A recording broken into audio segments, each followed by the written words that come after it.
بڑی علامتیں جو کہ بالکل خرق عادت کے انداز میں ہوگی، ان کا معاملہ جو ہے وہ آپ کے ناپ تول میں نہیں آ سکتا، آپ کی کیمسٹری فزکس ان کا جو ہے وہ نہیں کر سکتی، ادراک ہوگا یہ قیامت کی۔ ان میں نمبر ایک کیا ہے؟ ایک بہت بڑا دھواں آئے گا، پوری دنیا کو لپیٹے گا۔ نمبر دو، دجال کا ظہور ہوگا، جو اپنی خدائی کا دعویٰ لے کر آئے گا اور بنوائے گا۔ اس کے ہاتھ میں ہو جائیں گے، قبضے میں ہو جائیں گے سارے ذرائع پیداوار کے۔ اس کی طرف پہلا قدم اٹھ چکا ہو، ٹرپس کے نام سے معاہدہ ہو چکا ہے۔ کوئی ملک اپنا بیج پیدا نہیں کر سکتا ہو، یہ بیج ہم نے ڈیولپ کیے ہیں۔ ان کے ڈیولپمنٹ سے پہلے تم ایک ایکڑ سے کتنی گندم لیتے تھے، آج کتنی لے رہے ہیں؟ کس بنا پر؟ جینیٹکس کا جو کام ہم نے کیا ہے اس کی بنا پر ہو رہا۔ ہاں تو ہمارا حق ہے، اس کی رائلٹی ہمارے پاس آنی چاہیے۔ لہذا صرف ان اداروں سے، ملٹی نیشنل سے خریدا جائے گا بیج، اور بیج بھی وہ دیں گے وہ کہ جس سے جو فصل اگے گی وہ بیج نہیں لا سکتے، وہ بیج کا کام نہیں کر سکتے۔ جیسے آپ کو معلوم ہے کہ آپ کے ہاں جو گوشت کھایا جاتا ہے مرغے کا، تو مرغا وہ جو ہے اس میں مرغا ہو یا مرغی ہو، اس کے اندر کوئی وہ کیفیت ہی نہیں ہے۔ ان کے انڈے جو ہے ان سے آپ بچے حاصل نہیں کر سکتے، ہے تو انڈا، دیکھنے کو تو انڈا ہے، لیکن وہ بنڈا جو ہے اس سے بچہ تو نہیں حاصل کر سکتے۔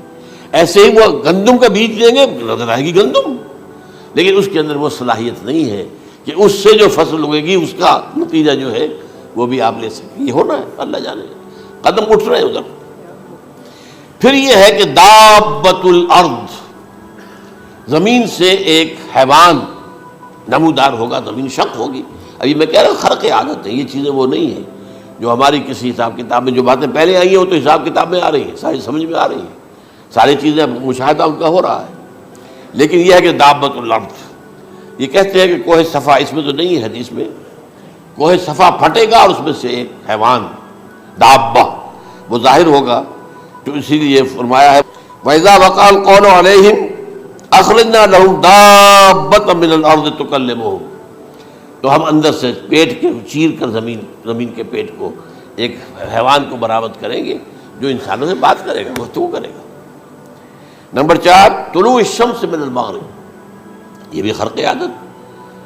سورج تو طلوع ہوتا ہے مشرق سے، غروب ہوتا ہے مغرب میں، لیکن اس وقت معاملہ الٹا ہو جائے، یعنی جو کائنات کے اندر جو گڑبڑ ہوگی کچھ سمجھ میں بات آتی ہے کہ یہ معاملہ جو ہے یہ تو اس پورے سولر سسٹم کو اگر بدل دیتے ہیں تو مشرق مغرب ہو جانا، مغرب مشرق ہو جانا، یہ سمجھ میں آنے والی بات ہے۔ اس کے بعد ہے عیسیٰ ابن مریم کا نزول، جس کے بارے میں آج میں نے گفتگو کی ہے تفصیل سے۔ یہ نزول ہونا ہے، یہ علامات قیامت میں سے حضور نے بیان فرمایا ہے، اور قرآن مجید کی جو اصطلاحات ہیں اس کے حوالے سے میں نص قطعی جو ہے وہ میں آپ کے سامنے رکھ چکا ہوں۔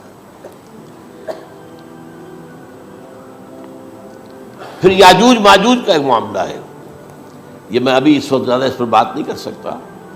حضرت عیسیٰ علیہ السلام کے نزول کے بعد دو کام ہوں گے،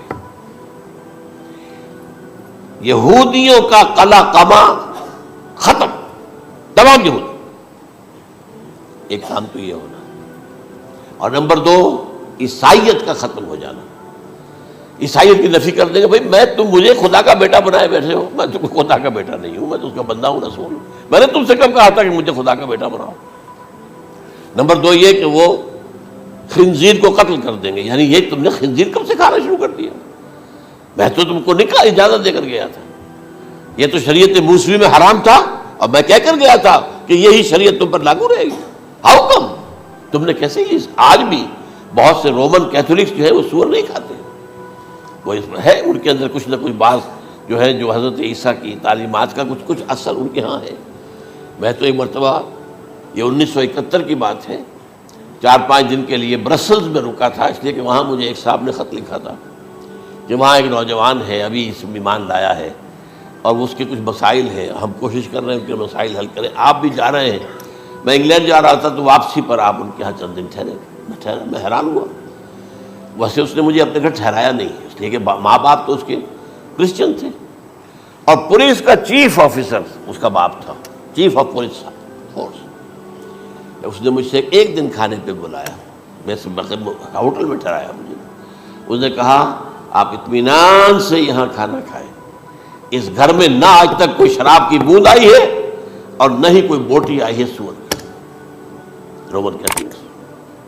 اب اکلوتا بیٹا تھا عبدالعزیز، اس نے بعد میں نام رکھا، وان کینٹن اس کا نام تھا جو کہ اوریجنل تھا، پھر اس نے نام رکھا عبدالعزیز وان کینٹن، پرانا نام بھی بحال رکھا۔ نہایت نیک، نہایت خوبصورت، 28 سال کی عمر تھی، اور اس وقت میں نے دیکھا تھا کہ اس کی فقہی معلومات جو ہے میری معلومات سے 10 گنا زیادہ۔ اس کی وجہ کیا ہے؟ وہ گیا تھا موراکو میں ایز اے ٹیچر ملازمت کرنے، پیسہ کمانے، وہاں وہ مسلمانوں سے اس کا ہوا رفت ضبط ہوا، اسلام کی تعلیمات سامنے آئی، اسلام لے آیا۔ اب اکلوتا بیٹا ہے، اور ماں باپ جو ہے کرسچن کیتھولکس۔ جب وہاں سے واپس آیا تو پھر کہتے ہیں کہ ہمارے درمیان ایک معاہدہ ہے، وی آر لیونگ ٹوگیدر، لیکن یہ معاہدہ ہے ہم مذہب پہ بات نہیں کریں گے، بس باقی جو بھی ہے وہ ساتھ رہ رہے ہیں۔ لیکن میں حیران ہوا، مجھے معلوم نہیں تھا۔ اچھا، اس کے بعد اس نے جب اسلام کا فیصلہ کیا تو اس کے سامنے سوال آیا کون سی فقہ اختیار کروں؟ تو اس نے بڑی جو ہے تھورو اسٹڈی کی ہے تمام فقہوں کی، کمپیریٹو اسٹڈی، ان کو کرنے کے بعد پھر فائنل فیصلہ اس کا یہ تھا کہ حنبلی فقہ میں اختیار کروں گا۔ چاروں فقہوں میں سب سے لیٹسٹ حنبلی ہے، یعنی حنفی نمبر 1، پھر مالکی نمبر 2، پھر اس کے بعد شافعی نمبر 3، پھر یہ امام احمد ابن حنبل ہے۔ اور امام احمد ابن حنبل کے زمانے تک احادیث بہت بڑے پیمانے پر جمع ہو چکی تھی، جبکہ ابھی حضرت امام ابو حنیفہ کے زمانے میں کوئی اتنا زیادہ جو ہے حدیث کا بھی ذخیرہ نہیں بنا تھا۔ اسی پر تو لوگ حیران ہوتے ہیں کہ زیادہ حدیث امام ابو حنیفہ کے علم میں نہیں تھی، لیکن مجال ہے کہ ان کا کوئی فتویٰ جو ہے کتاب و حدیث کے، کتاب و سنت کے خلاف ہو۔ اگرچہ انہوں نے صاف کہا کہ اگر تم پاؤ کوئی ایسی سچی حدیث، پختہ حدیث جو میری کسی رائے کے خلاف ہو تو میری رائے کو دیوار پر دے مارنا اور اس صحیح حدیث کا پیروی کرنا۔ لیکن ویسے اس کے بعد یہ کمال یہ ہے کہ بہت ہی کوئی شاذ معاملہ ہے کہ جس میں ان کا کوئی فتویٰ وہ کتاب و سنت کے منافی ہو یا سنت کے منافی ہو۔ کتاب پہ تو سوال پیدا نہیں ہوتا، کتاب تو ساری ان کے سامنے موجود تھی۔ اس کے بعد یہ ہے کہ یاجوج ماجوج، اصل میں بتا رہا تھا آپ کو کہ جب عیسائیت بھی ختم ہو گئی، یہود ویسے ختم ہو گئے، استیصال ہو گیا، جڑ کٹ گئی، اب عیسائیت گویا کہ اسلام میں ضم ہو گئی، عیسائیت بہتری سے مذہب ختم، یہودی خود ختم۔ اب یہ طاقت کتنی ہو جائے گی؟ تقریباً 2/3 دنیا آ گئی، تمام اب عیسائی 2 ارب کے قریب ہیں، 1 ارب 90 کروڑ ہوں گے، یا مسلمان بھی 1 کروڑ 50-60 لاکھ ہیں، دونوں کو جوڑ لیجیے کتنے ہو گئے، 6 ارب کل آبادی ہے۔ لیکن اس کے بعد آتا ہے یاجوج ماجوج کا خروج۔ یہ یاجوج ماجوج میرے نزدیک چائنا اور رشیا ہے، ان کی مجموعی طاقت اتنی ہوگی، اور یہ اس طرح آئیں گے ہر اونچائی پر سے اترتے ہوئے، پھسلتے ہوئے، جیسے 1962 میں جب وار ہوئی تھی بٹوین چائنا اینڈ انڈیا 1962 میں، تو وہ اس وقت کا نقشہ مجھے آج بھی اخبارات میں پڑھتا تھا تو یاد، waves after waves of Chinese soldiers were coming down the slopes of Himalayas۔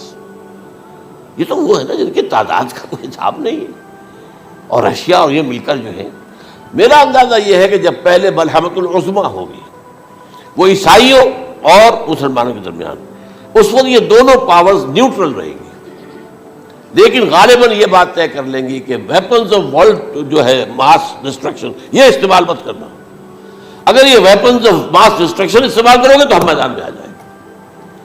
اس میں وہ جنگ جب ہو چکے گی، پھر حضرت عیسیٰ کو فتح حاصل ہو جائے گی، اور پھر یہ کہ یہودیت ختم ہو جائے گی، عیسائیت بطور مذہب ختم ہو کر اسلام میں ضم ہو جائے گا، پھر وہ 40 برس کا عہد حکومت ہے حضرت عیسیٰ علیہ السلام۔ لیکن جب یہ فتح ہو جائے گی ان پر، اب یاجوج ماجوج آئیں گے، اور اتنی تعداد میں آئیں گے کہ بحیرہ طبریہ جو ہے اس کا سارا پانی پی جائیں گے۔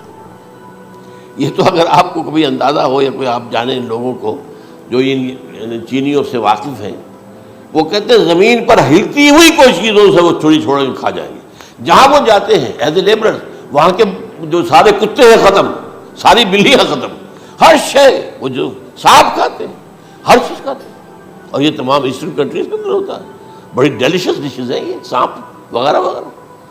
اور یہ جس طرح کھا جائے، پانی پیا ایک قطرہ نہیں رہے گا اس پر، تو پھر جو ہے اللہ تعالیٰ اس وقت جو ہے اس میں ایک ایسی بیماری پیدا کرے گا، یہ سب مر جائیں گے۔ یہ معجزے سے ہوگا، یعنی ان کے اوپر فتح جو ہے وہ عام لڑائی کے ذریعے سے نہیں ہوگی، بلکہ اس کے اوپر فتح جو ہوگی وہ اللہ تعالیٰ سے بوجھ، ایک بیماری پیدا ہوگی، سب مر جائے گا۔ اور اس کے بعد اللہ تعالیٰ ایسے پرندے بھیجے گا بڑی لمبی لمبی گردنوں والے، وہ ان سب کو کھا جائیں گے، جیسے ہمارے ہاں گدھ ہوتے ہیں، وہ ان کو صاف کر دیں گے۔ ورنہ تو یہ ہے کہ پوری دنیا کے اندر جو بدبو اور جو پیدا ہوتا معاملہ اس سے، تو اس نوع انسانی کی بقا ممکن نہیں تھی۔ ان کے خاتمے کے بعد پھر یہ ہوگا کہ حکومت اسلامی جو ہے پوری دنیا میں حضرت مسیح علیہ السلام کی ہوگی۔ 45 برس وہ رہیں گے، اسی میں وہ کہلن بھی آ جائے گا، وہ فی المہد و کہلن جو میں نے شروع میں بیان کیا تھا، اسی میں پھر یہ ہے کہ وہ شادی بھی کریں گے، ان کی اولاد بھی ہوگی، اور پھر ان کا انتقال ہوگا تو حضرت حضور صلی اللہ علیہ وسلم کے حجرے میں، وہیں پر جہاں حضور اور ابو بکر اور عمر رضی اللہ تعالیٰ عنہم دفن ہیں، وہیں پہ ان کو دفن کیا جائے گا۔ اور قیامت کے دن حضور فرماتے ہیں کہ میں اور یہ تینوں ساتھ نکلیں گے۔ تو یہ ہے حالات و واقعات۔ بہرحال اس میں یہ ہے کہ یہ نوٹ کر لیجئے کہ جہاں تک ہمارے ہاں آج کل کا معاملہ ہے، میرے نزدیک میں یہ کہنے پر مجبور ہوں، جو رفع و نزول مسیح کو نہیں مانتا وہ کم سے کم منکر حدیث ضرور ہے۔ میں اس سے کم کا فتویٰ نہیں دے سکتا۔ اب یہ ہے کہ جو لوگ مہدی کو نہیں مانتے ان کا معاملہ میں مختلف سمجھتا ہوں، چند منٹ لے رہا ہوں آپ کے، اور اس لیے کہ ان کی حدیثیں صحیح میں نہیں ہیں، بخاری مسلم میں نہیں، اور یہ کہ بہرحال ان کا معاملہ جو ہے وہ ایسا نہیں ہے حضرت عیسیٰ کا۔ حضرت عیسیٰ کے آنے کا جو کچھ ہوگا وہ تو میں نے آپ کے سامنے بیان کر دیا، لیکن یہ ہے کہ حضرت مہدی ہمارے نزدیک اس میں خرق عادت کوئی ہے ہی نہیں۔ جیسے ہر صدی کے مجدد ہوتے ہیں، آخری صدی کے مجدد وہ ہوں گے، اور میرے نزدیک یہی آخری صدی ہے، اور اسی میں حضرت مہدی کا ظہور ہو جانا۔ سعودی عرب میں کوئی خانہ جنگی ہوگی کسی بادشاہ کے انتقال پر، اور پھر اس وقت یہ ظاہر ہوں گے، اس وقت ملک کے حالات کو سنبھالنے کے لیے لوگ ان کو زبردستی نکالیں گے، چھپے ہوئے ہوں گے ایک گھر میں۔ یہ حضرت ام سلمہ رضی اللہ تعالی عنہ کی روایت ہے کہ ایک بادشاہ کے انتقال پر یہ خانہ جنگی ہو جائے گی، اور ایک شخص مدینے سے بھاگ کر مکے میں چھپ جائے گا۔ یہ تو ہے ان کے الفاظ، میں توجیہ کر رہا ہوں، یہ لوگ ان کی طرف دیکھ رہے ہوں گے کہ یہ جو وقت آیا ہے فتنے کا ہماری قوم پر، ہمارے ملک پر، تو ان کی شخصیت ایسی ہے کہ یہ بیچ میں آئیں، صلح صفائی کرائیں، اور وہ جو ہے اس ذمہ داری سے بچ کر بھاگیں گے اور جا کر مکے میں چھپ جائیں گے۔ پھر لوگ انہیں تلاش کر کے نکالیں گے اور زبردستی ان کے ہاتھ پر بیعت کریں گے، ورنہ وہ اتنے بڑے منصب کو۔ اور پھر یہ بھی ہے، ایک حدیث میں آتا ہے یصلحو فی لیلۃ واحدہ، ایک رات میں ان کی مکمل اصلاح کر دیں گے، یعنی اگر کوئی تھوڑا بہت نقص اور عیب کوئی ہوا بھی، کوئی کمی کوتاہی ہوئی بھی، تو اللہ تعالیٰ ایک رات میں اصلاح کروا دیں گے۔ لیکن ہمارے نزدیک اس کے اندر کوئی خرق عادت ہے ہی نہیں۔ البتہ جو کہتے ہیں اہل تشیع، وہ خرق عادت ہے کہ ان کے 12ویں امام جو ہے وہ بچپن ہی کے اندر اس خوف سے کہ جو بنو عباس بادشاہ ہیں وہ ان کو قتل کر دیں گے، تو وہ ایک غار میں چھپا دیے گئے۔ اب وہ 1200 برس سے اس غار کے اندر چھپے ہوئے، اور اس کے بعد وہ ظاہر ہوگی، وہ امام مہدی ہوں گے۔ اس میں خرق عادت ہے، لیکن میں یہ کہتا ہوں کہ محض خرق عادت کی بنیاد پر ہم اس کی نفی نہیں کریں گے۔ کیوں؟ کیا ہم یہ نہیں مانتے کہ اصحاب کہف 300 برس تک سوئے رہے؟ یہ کیا عام بات ہے؟ حضرت عزیر علیہ السلام اللہ نے انہیں موت دی، موت، اور 100 برس کے بعد زندہ کر کے اٹھا لیا۔ تو خرق عادت حضرت عیسیٰ کو ہم اتنا بڑا خرق عادت مانتے ہیں کہ اٹھا کر آسمان پر، تیسرے آسمان کے اوپر ہیں، موجود ہیں، اب بھی ہیں۔ شب معراج میں تیسرے آسمان پر حضور کی ملاقات ان سے ہوئی۔ تو یہ خرق عادت کی بنیاد پر نفی نہیں ہم کرتے، ہو سکتا ہے، لیکن یہ کہ اس کے لیے ہمارے پاس کوئی دلیل نہیں، کوئی احادیث نہیں، کچھ نہیں، اس لیے ہم اس کو نہیں مانتے۔ البتہ خود وجود جو ہے حضرت مہدی کا وہ کوئی عجیب بات نہیں ہے، وہ تو جیسے پہلے بھی آئے ہیں ہمارے مجددین، ایسے مجدد ہوں گے اور دین کو تازہ کر دیں گے۔ ایک صحیح اسلامی ریاست جو ہے وہ عرب میں قائم ہو جائے گی دوبارہ۔ حضور نے فرمایا وہ عدل اور انصاف سے عرب کو اسی طرح بھر دے گا جیسے کہ وہ اس سے پہلے ظلم اور جور اور زیادتیوں کے سے بھری ہوئی ہوگی۔ تو یہ کام ہوگا، یہ تو مجدد کا کام ہوتا ہی ہے اس حوالے سے۔ لیکن بہرحال میں نے پھر بھی کہا کہ اگر احادیث کی کمزوری کی وجہ سے کہ صحیح عین میں نہیں ہے، اگر کوئی شخص انکار کرے تو مجھے کوئی اعتراض نہیں ہے، ٹھیک ہے، لیکن جو حضرت عیسیٰ کے نفع سماوی اور حضرت عیسیٰ کے نزول کا انکار کرتا ہے وہ کم سے کم، میں انہیں اور آگے کوئی فتویٰ نہیں دیتا کہ وہ کافر ہو گیا یا یہ ہو گیا یا وہ ہو گیا، لیکن منکر حدیث کے لائن میں تو وہ لازماً کھڑے ہو۔